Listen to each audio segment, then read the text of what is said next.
Welcome back to Mike Duffy Live on this historic Monday. As you know, there's been an agreement among the opposition parties to create a coalition government.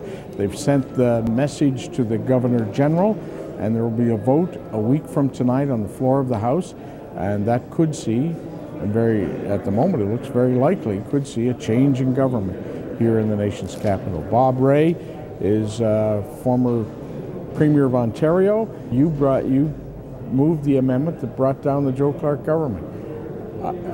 Some of us were here. Is there not a similar feeling in the air? Yes.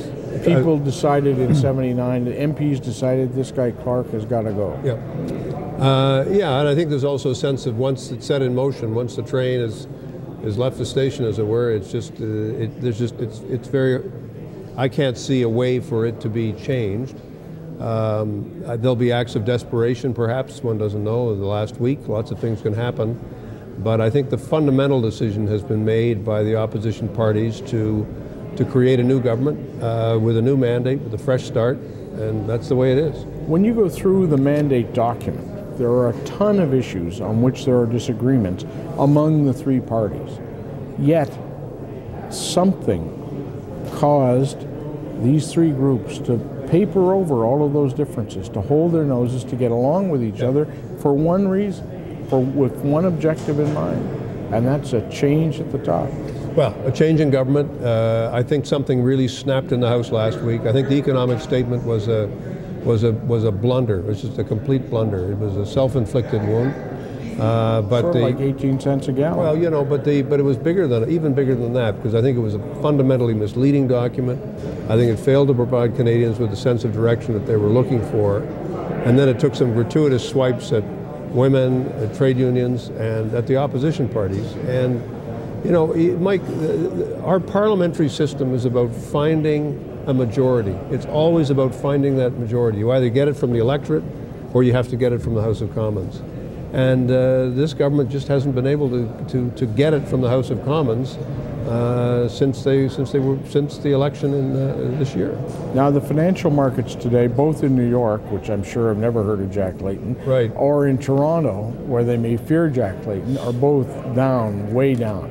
What would your message be tonight to people in the business community who are concerned that somehow this thing has just sort of appeared out of nowhere and they'll be spending us into oblivion and we'll be back to high inflation and high interest rates? Nobody wants to go there. I mean, I think Canadians collectively across the political board, I think we took a major decision in the 90s that we were simply going to have to get our way out of these structural deficits, and we were not going to go back into them. We're facing now, so I don't think I'm convinced that's not going to happen. I do think we're in deficit now, and I think we will be in deficit for a while, because of the recession here, and because of the recession around the world, and because Mr. Harper took a lot of the buffers away that were there before. But I think there's a very strong commitment in the document to financial prudence. The corporate tax cuts are still in the picture, still being planned, and the overall framework is one that is entirely consistent with the policy of the Liberal Party, and the Liberal Party provided very good fiscal management to the country from '93 onward. So I don't believe that any concern is justified.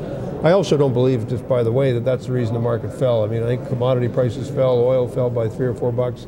I mean, we're living in bewildering times in terms of the impact of the recession and the sense that consumers just don't have the confidence that they once did and simply aren't buying. Now, you've been in government, and yes, you know how slow it is to be able to get things to happen in government. The whole game of expectations, we see it in the United States with President-elect Obama. Now we're seeing here, boy, in a week they're getting rid of Stephen Harper and replacing him with people who are kinder and gentler.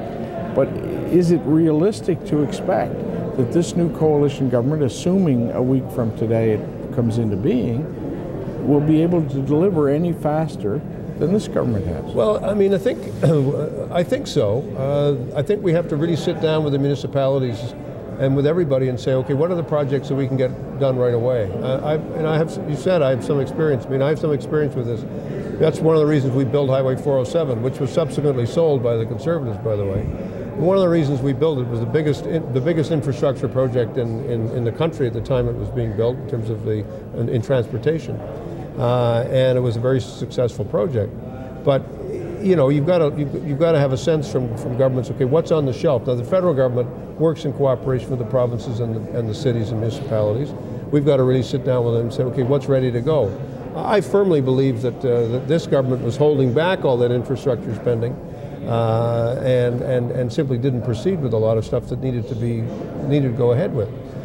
So there's that can be done. I also think it's just a fresh start, a sense of, look, we're going to tell people the truth about the finances of the country.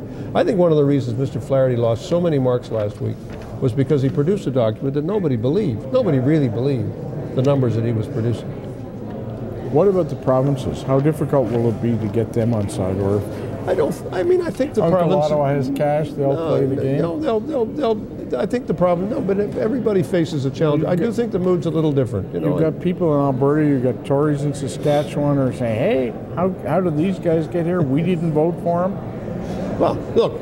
I mean, every government is formed. 44% of the people voted for the Liberals or the NDP. You know, we've got more popular support, if you will, than the Conservatives had. So you think the provinces will come on side? I think there's a spirit of partnership in the country. I think if the federal government shows some leadership in that direction, I think it'll have a huge impact. Bob Ray, thanks very much for joining us. Mike, thank you.